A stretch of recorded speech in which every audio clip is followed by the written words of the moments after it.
Realidades, una guía práctica y aplicable para resolver las múltiples exigencias de la vida desde una perspectiva bíblica. Con nosotros, René Peñalba.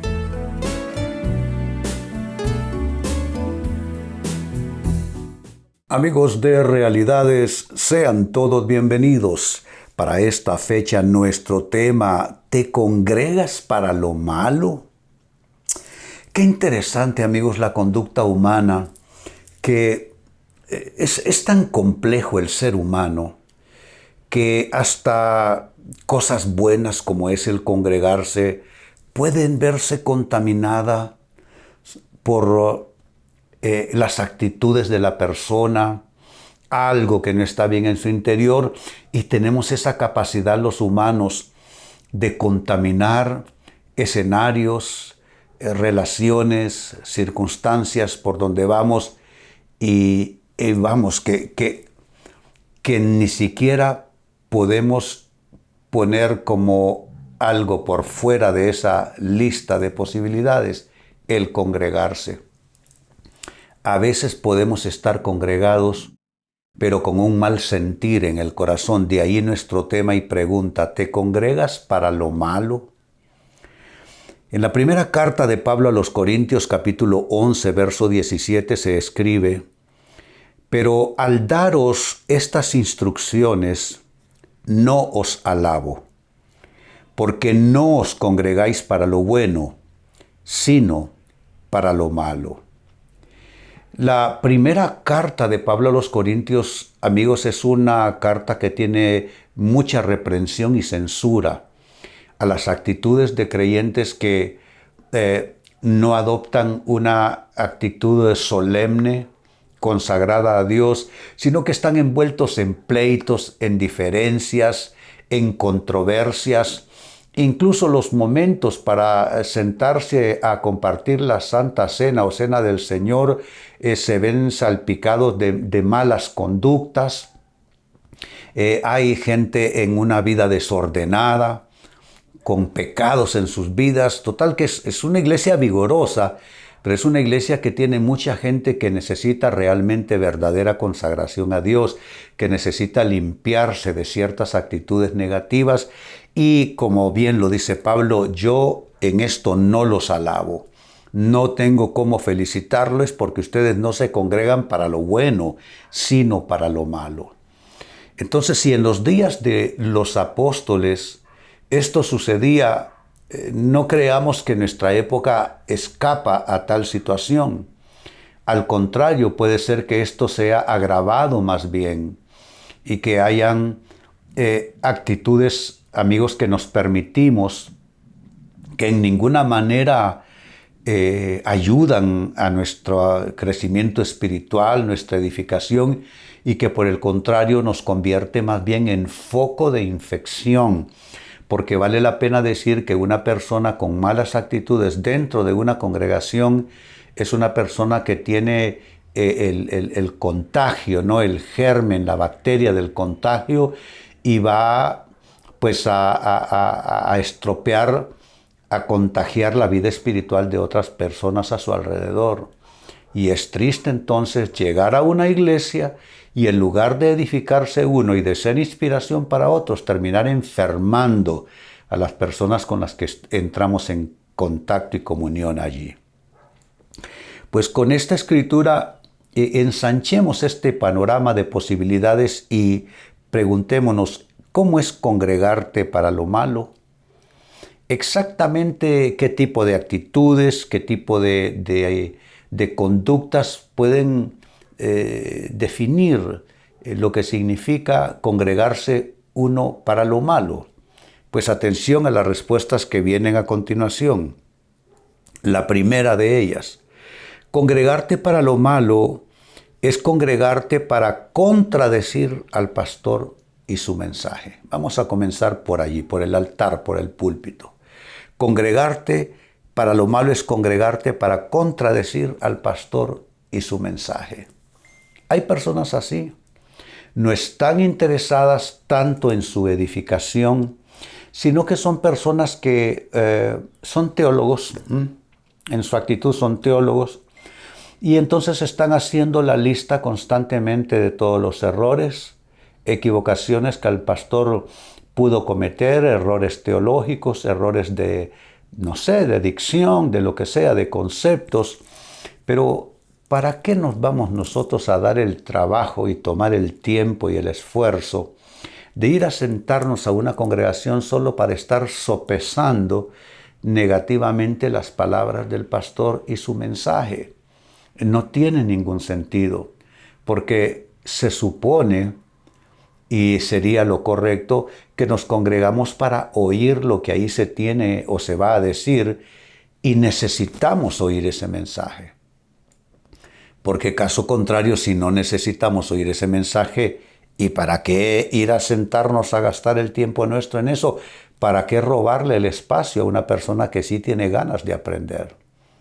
Qué triste es ser un cristiano que no tiene actitud de aprendizaje, no tiene actitud de discípulo, sino que tiene actitud de maestro. Es una especie de todólogo cristiano, que él tiene una respuesta y él tiene la lupa para observar todo al detalle y tiene el laboratorio para descomponer en todas sus partes el mensaje y poder entonces decir qué está bien y qué está mal.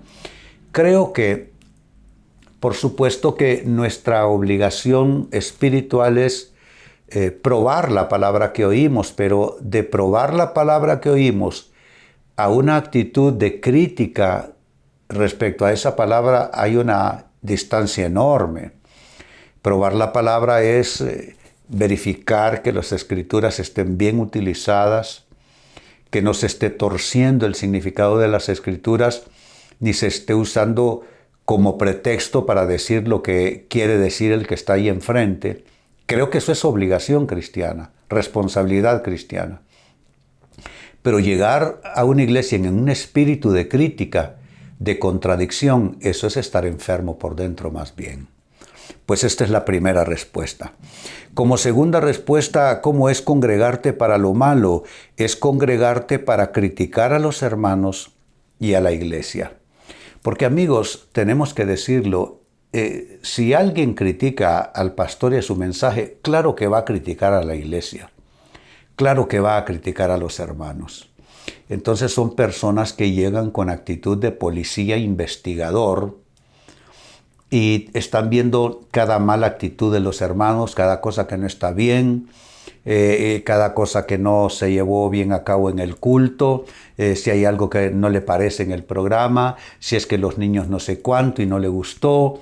En fin, porque cuando alguien tiene ese espíritu tan fuertemente crítico, casi todo lo que se presente a sus ojos y a sus oídos no le va a gustar. No le va a gustar la música, no le va a gustar la apariencia de los directores de alabanza, cantantes, músicos, no le va a gustar cómo están dispuestas las sillas, no le va a gustar cómo dan los anuncios, no le va a gustar si hay un poquito de iluminación, no le va a gustar, no le va a gustar el pastor, va a decir que es prepotente, va a criticar a la iglesia. Entonces, eso convierte a esta persona en alguien que se está congregando no para lo bueno, sino para lo malo. Se está congregando para contradecir al pastor y su mensaje, y en segundo término se está congregando para criticar a los hermanos y a la iglesia. Y ahí no termina todo, sigo sumando. En tercer lugar, es congregarse para lo malo, congregarte para buscar confirmación a tus prejuicios.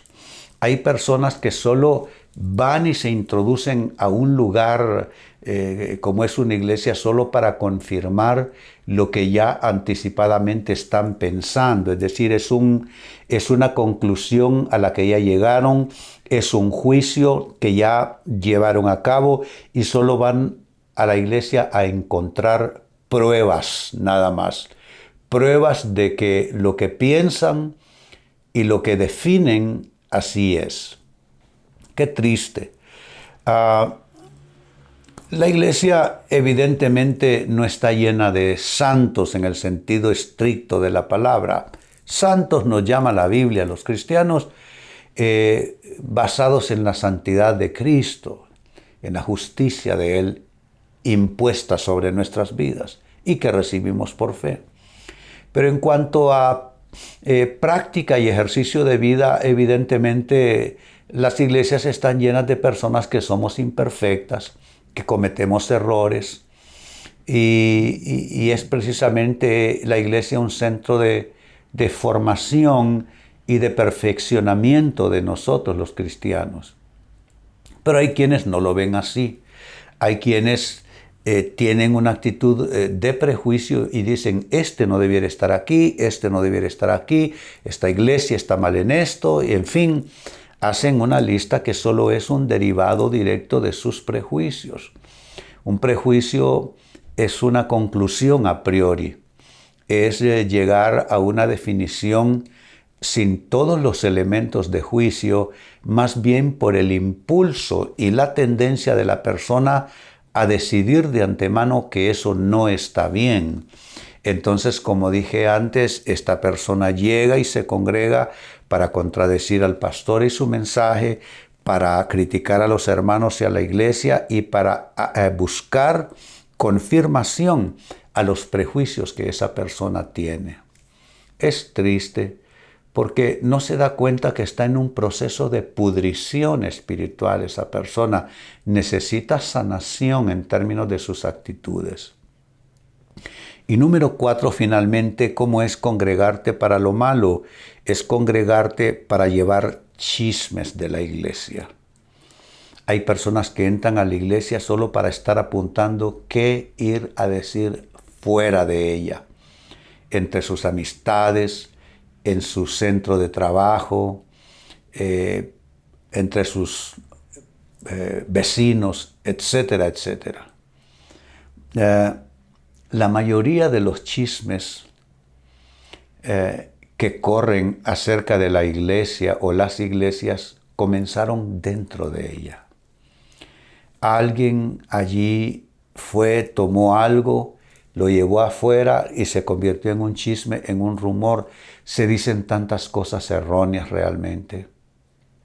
Leía yo en esta misma semana en uno de los periódicos locales, uno de los comentaristas ahí, de los que escriben sus artículos, hablando en términos tan absolutos de que no hay una iglesia buena, de que somos hipócritas, de que andamos detrás del dinero de la gente, de que es un mensaje ruin, que no es correcto. Y entonces comienza a decir, según él, su entendimiento, que es con que a uno le basta. Y dice, a uno le basta con ser bueno, con escoger los buenos caminos. No se da cuenta que esa es una contradicción en la Biblia, lo que él está diciendo. Porque la Biblia dice que no hay justo ni aun uno, que no hay quien haga lo bueno, que no hay quien busque a Dios. Dios nos buscó a nosotros en Cristo Jesús, nos atrajo a su cruz y nos perdonó nuestros pecados. Entonces, dio esa persona una muestra y una gala de una ignorancia, pero abismal. Lo curioso es que es un autor de varios libros. Entonces yo dije, ¿cómo puedo leer un libro de este autor si está tan absolutamente perdido en todos los conceptos? Dice que lee la Biblia, no ha leído nada, porque mucho de lo que escribió es antibíblico. Pero así es. Salen opiniones, corren chismes, corren rumores, y no digo que no todo sea cierto, quizá hay cosas que efectivamente así sean, pero en el volumen general, muchos de esos chismes son cosas infundadas.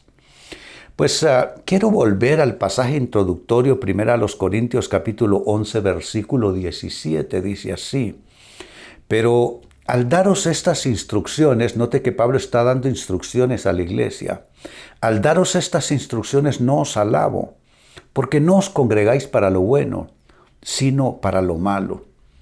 ¿Quién podría pensar que esto es posible?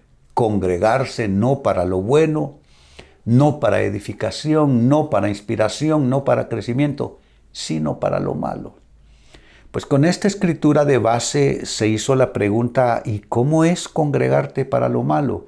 ¿Haciendo exactamente qué cosas o mediante qué actitudes es que terminas congregándote para lo malo. Y sucede eso con las siguientes condiciones. Es congregarte para lo malo, congregarte para contradecir al pastor y su mensaje. Número 2, congregarte para lo malo es congregarte para criticar a los hermanos y a la iglesia. Número 3, congregarte para lo malo es congregarte para buscar confirmación a cosas que son nada más meros prejuicios en ti. Y número 4, congregarte para lo malo es congregarte para llevar chismes de la iglesia por doquiera que tú vas. Amigos, esto es básicamente una persona entra enferma a la iglesia y esa enfermedad que lleva comienza a contagiarla, con ella a contagiar a todo el mundo y sale con su enfermedad para seguir haciendo daño. Qué triste que así sea.